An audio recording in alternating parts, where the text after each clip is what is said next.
সাইদ মূল্য কেন? ছাত্র জনতা মূল্য কেন?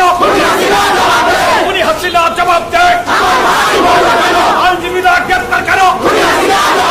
উনি হাসিনা জবাব দেয়। আমার ভাই মূল্য কেন? উনি হাসিনা জবাব দেয়। আবু সাইদ মূল্য কেন? শিশু সুমাইয়া মূল্য কেন? উনি হাসিনা জবাব দেয়। আইনজীবী জনতা গড়ে তোলো একতা।